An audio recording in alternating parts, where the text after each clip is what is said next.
Sveiki visi su jumis, aš LPS.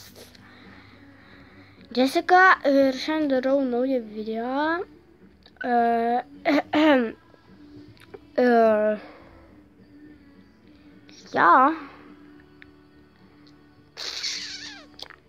Nukrito.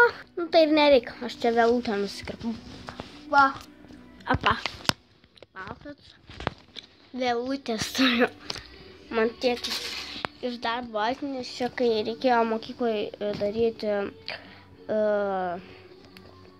stiklainį ten puošti. Man reikėjo rankenėlės. Tai ja. Man norisi verkti, tiesiog labai norisi verkti. Aš tiesiog noriu verkti beveik. Šiandien yra kovo 11 diena. Bet kitą rudenį, galima sakyti šį rudenį, kuris bus pavasaros, gali vykti karas. Aš tai bijau. O gal, žinot, kad vyko 2 pasauliniai karai. Ir aš bijau žiauriai 3 pasaulinio karo. Bijau, man pats žiauriausias, aš dabar verkiu. Nori pamatyti mane? Kaip netiki, tai va. Aš dabar verkiu. Man akis bėga ašaros. Tiesiog. Nes paprasčiausiai aš bijau, kad bus pasaulinis karas. Gal jūs manęs nematot, bet nesvarbu.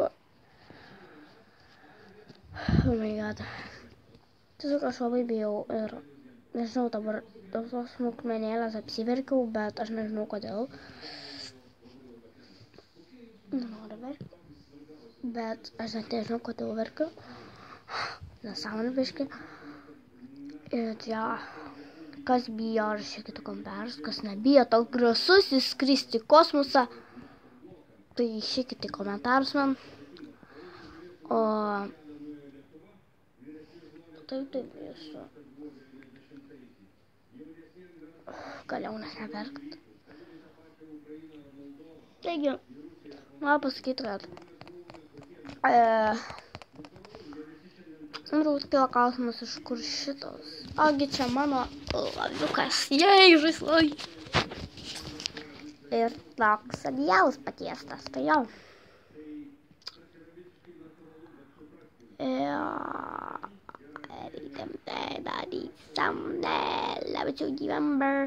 noriu pasakyti, kad aš jūs pasveikinau su kovo 11.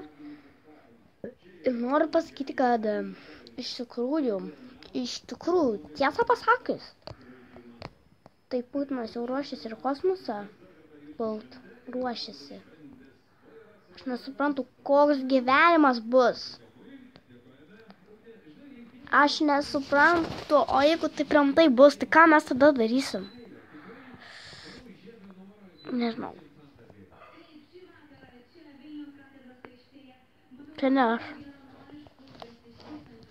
Tai yra žiauriausias pasaulyje dalykas. Pasaulyje. Visi bijo karo. Nebent tokie kaip LPS keitė. Ten dar kažkokie. Tai aš čia drąsolė. Aš čia skrisiu kosmosą. Pažiūrėsim, kai ten jau bus biški rusų.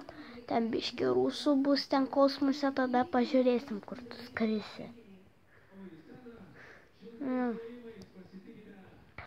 Tai aš sakau, mylėkime Lietuvą ir tiesiog, jeigu bus karas, ginkime, pasiduokime dėl Lietuvos, mirkime dėl Lietuvos, bet neleiskime Lietuvai pražūti. Mes nenorim būti su Rusija. Visos šalis mus myli skyrus Rusiją, aš nesuprantu.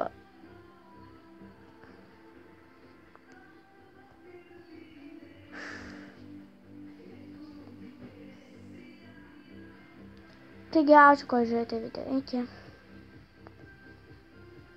Su kovo 11 dar kartą.